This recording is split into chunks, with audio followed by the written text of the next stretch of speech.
Y'all hear that?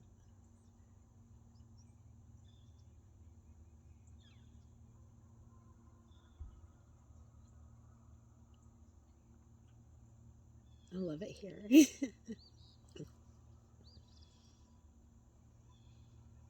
I'm in Pacagon, Michigan, working a carnival in Niles, the annual Apple Festival. I think that's what it's called.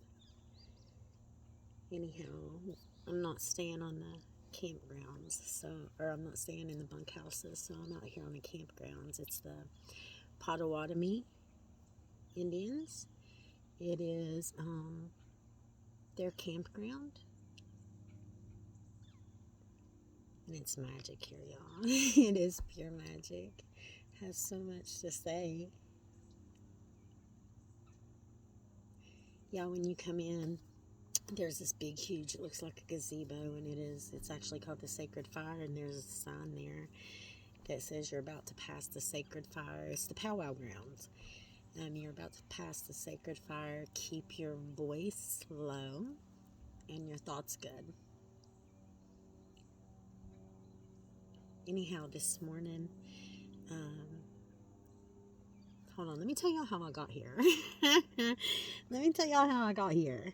So, man, universe is a funny thing, isn't it?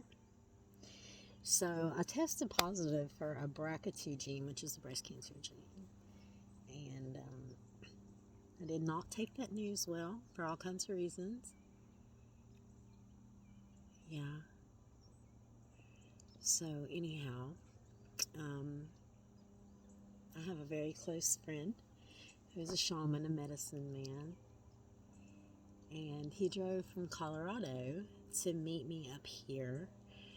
And, well, what it was is he had the hookup on me to work the carnival to make some extra cash. Because as of right now, I'm going to be very proactive and maybe drastic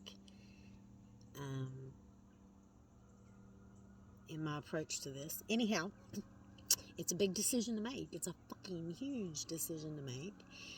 And I was working on healing a financial wound and some shit already, and it just seemed like a great opportunity. So he drove here from Colorado to meet me up here, and we're working a carnival of one of his friends owns. And he's a shaman. He is a shaman. He is a wonderful teacher and leader and friend and soul family. And this is the first time I've ever met him face to face. Yeah. Yeah. And good people, genuinely good people. The universe allowed our paths to cross. Yeah. So, anyhow, I come here and I got a great opportunity to work this carnival, which is fucking totally new to me. Anybody that knows me knows that, like, I've never really worked hard for anything, especially a job. I spoiled my whole life, and then I become a minimalist on disability and was trying to get myself able-bodied, and all that shit happened really fast. Becoming able-bodied and income adjustment and all that shit. Plus taking on bills, taking on Pete in a home and all that shit. Anyhow, I've never done work this hard in my fucking life. I mean, like, I've been known to be the grunt in a lot of situations and a lot of jobs, but one like this, in after my injuries. Not to mention, I'm 45 now, I'm not fucking 30. So, I've got bruises in places like I've never had bruises in my life. The tops of my shoulders are bruised from hauling shit. Anyhow, it's a beautiful experience, y'all. I fucking love it. I mean, I'm learning how to put up carnival tents and how they do the rides and stuff like that, and how much planning goes into this shit.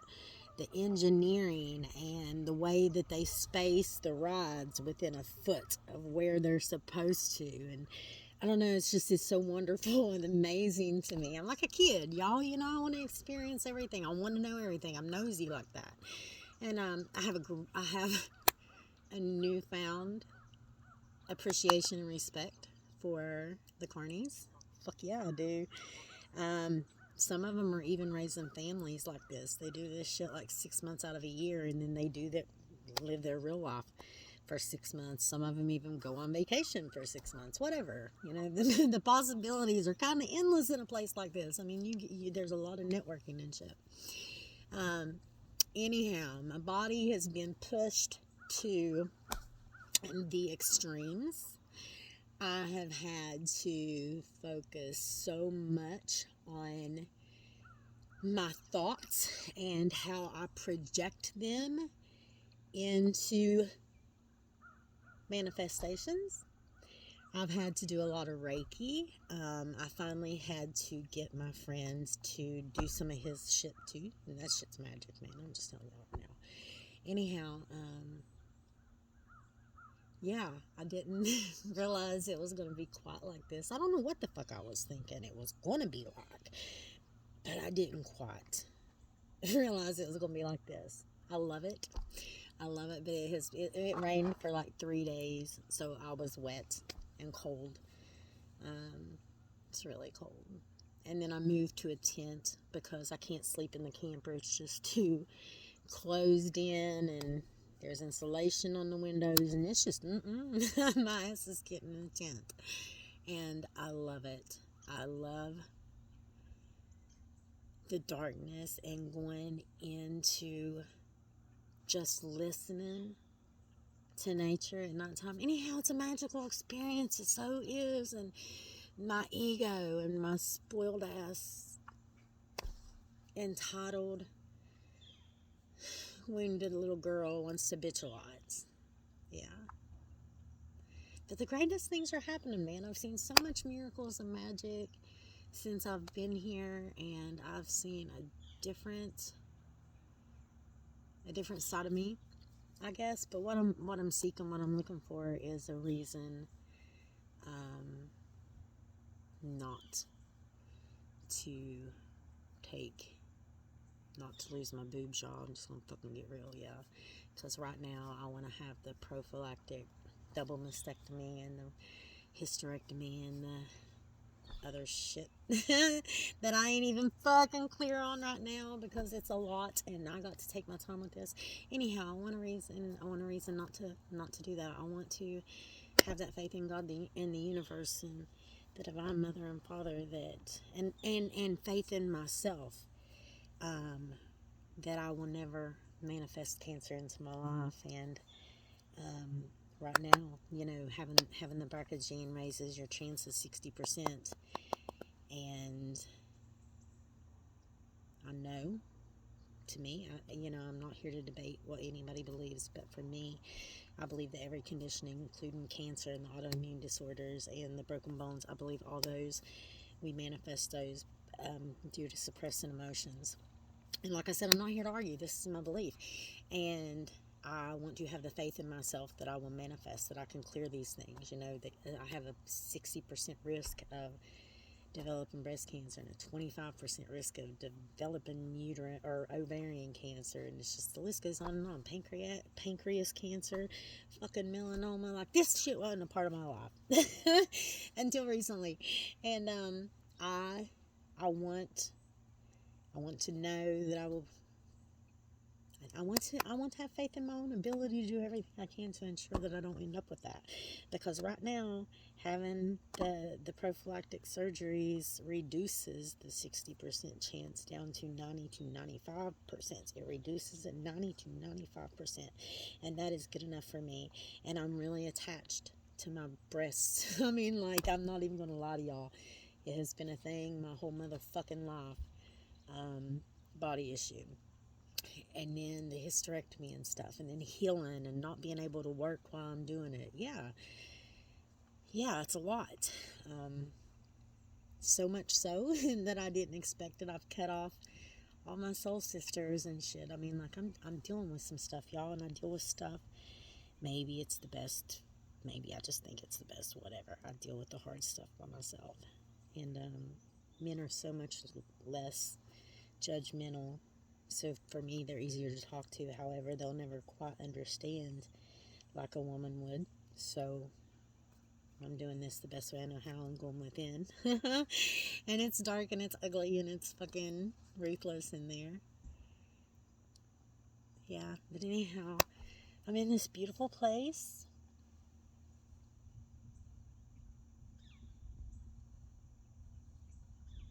And it's warmer now than it has been in days. The rain left yesterday. But this morning, we heard campers come in. Last night, we seen them pulling in and stuff. And this morning, they seen me sitting outside my tent. And they brought us over breakfast. And they introduced themselves. And it was Suzanne. And I can't remember the other lady's name. I'm terrible with names. They brought us coffee, which we was already on a good start of coffee. Speaking of which, I got addicted to this shit, dude. I go through this 3 or 4 fucking times a year. I hate this. Anyhow, yeah, they brought us over some hot grilled cheese and some fruit. I was so glad to see fruit. I mean, I keep bananas. I carry bananas in my backpack all day long, every day. But I don't know. It was just, I felt their heart. And they explained that they were on the Leonard Pickard. Oh, I don't know, but I'll post the link down if y'all want to read about them, and or if y'all would like to donate. Anyhow, they were walking for Leonard. It was one of the Lakota Indian Native Americans, political prisoner. He's been locked up for 46 years, and they called in the Native American movement for whatever. There was some stuff involving shootings and stuff, but he's basically a political prisoner, and they are doing a walk for, let me make sure I get this right, a walk for the, it's called Walk for Justice. Anyhow, they walk 25 miles a day. They started on September 1st in Minneapolis, Minnesota, and they walk 25 miles a day. Until I got chills all over, y'all. It just,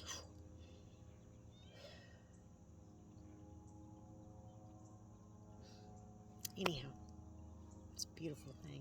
They walk 25 miles a day, all the way up until November 14th, and they will be setting up their teepees on the presidential lawn. And I'm so excited for them. Like, why didn't we not hear about this stuff? Anyhow, 25 miles a day is a fucking lot. I mean, I know it's probably not for a lot of you able-bodied folks, but in my mind, it's just like, oh my God.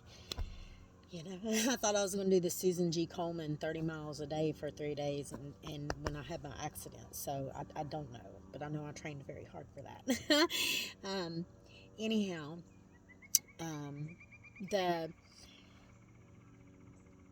the Potawatomi,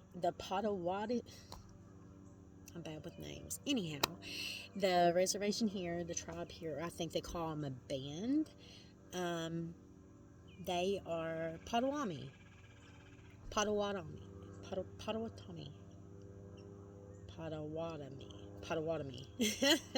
I'm so sorry, I'm butchering it. No respect, all the love in the world, or no disrespect. Anyhow,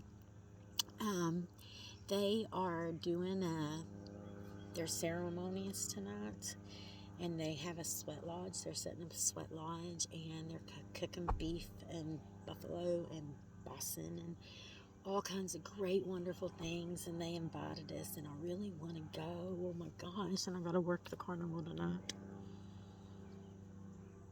I don't know, I'm just so interested in, there's such a beautiful thing in ritual and tradition and different kinds of praise, and it's such a spiritual thing, man, and I would love to experience that, but we shall see what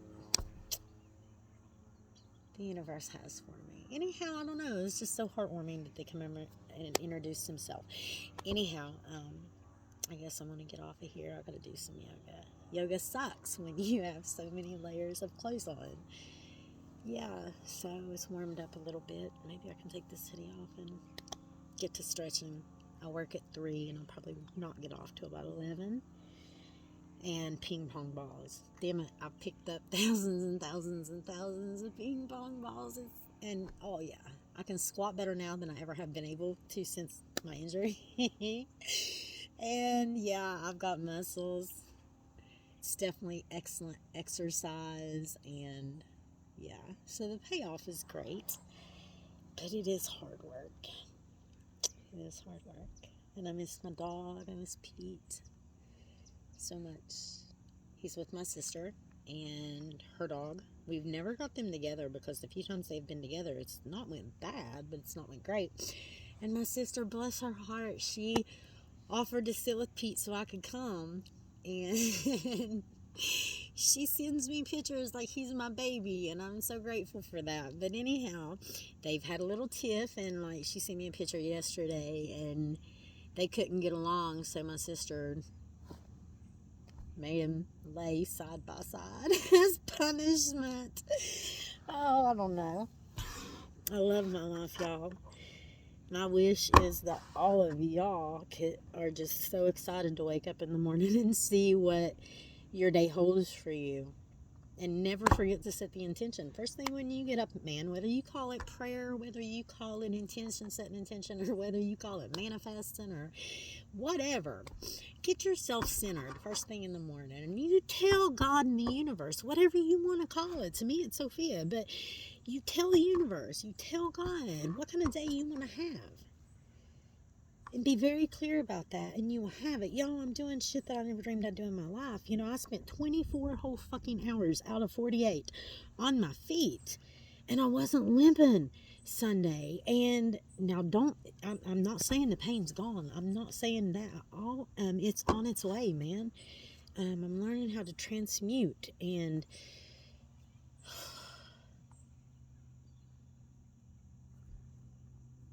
hashtag miracles and magic, y'all.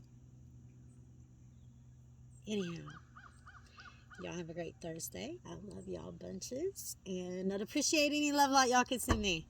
Mwah.